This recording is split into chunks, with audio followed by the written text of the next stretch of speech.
आपण पाहत आहात दैनिक विदर्भ सत्यजित लाईव्ह न्यूज। आमचे मुख्य संपादक उद्धव फंगाळ यांनी दिलेल्या माहितीनुसार येत्या 22 जानेवारी रोजी प्रभू श्री रामचंद्र यांची प्राणप्रतिष्ठा अयोध्या येथे भारताचे पंतप्रधान नरेंद्र मोदी यांच्या हस्ते होत आहे।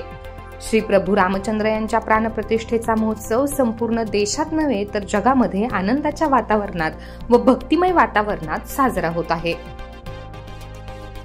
आणि अशातच या पार्श्वभूमीवर माजी महसूल मंत्री तथा अकोला बुलढाणा जिल्हा माजी पालकमंत्री सुबोधभाऊ सावजी यांनी प्रभू श्री रामचंद्र यांना एक अफलातून साकडे घातले आहे।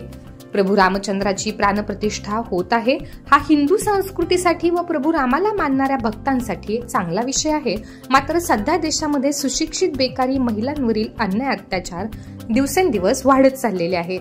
देशात होत असलेला भ्रष्टाचार, बिघडत चाललेले व दिशाहीन होत असलेले राजकारण, आरक्षणाचा मुद्दा अशा अनेक समस्या सध्या देशांमध्ये निर्माण झाल्या आहेत। त्यामुळे प्रभू रामचंद्र यांनी भारत देशाचे पंतप्रधान नरेंद्र मोदी यांना चांगली सद्बुद्धी देऊन देशातील निर्माण झालेल्या समस्या सोडवण्यासाठी आशीर्वाद द्यावेत व आपला देश शांततेच्या मार्गाने प्रगतीपथावर जावा असे साकडे माजी मंत्री सुबोधभाऊ सावजी यांनी प्रभू रामचंद्र चरणी घातले आहेत। नमस्कार, मी सुबोधभाऊ सावजी, माजी महसूल राज्यमंत्री, माजी पालकमंत्री, अकोला बुलढाणा जिल्हा। जय श्रीराम, साई बाबा की जय, विठ्ठल रुक्माई प्रसन्न, जय गजानन। देशामध्ये सर्वदूर एक लहर आलेली आहे की श्रीरामाची प्राणप्रतिष्ठा अयोध्येमध्ये होत आहे 22 तारखेला। आज मी श्रीरामचरणी प्रार्थना करतो, प्रभू रामचंद्राचरणी प्रार्थना करतो। देशाचे पंतप्रधान 22 तारखेला प्राणप्रतिष्ठेची पूजा करणार आहे, तर हे प्रभू रामचंद्र या देशामध्ये जी सुशिक्षित बेकारीता वाढत आहे ही दूर झाली पाहिजे।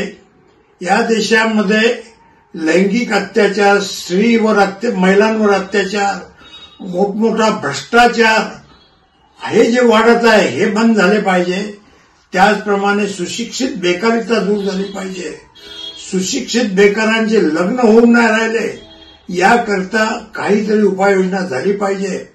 देशामध्ये आरक्षणाचा वाद जो पेटत आहे हा लवकर शमला पाहिजे आणि स्वच्छ राजनीती सुरू झाली पाहिजे।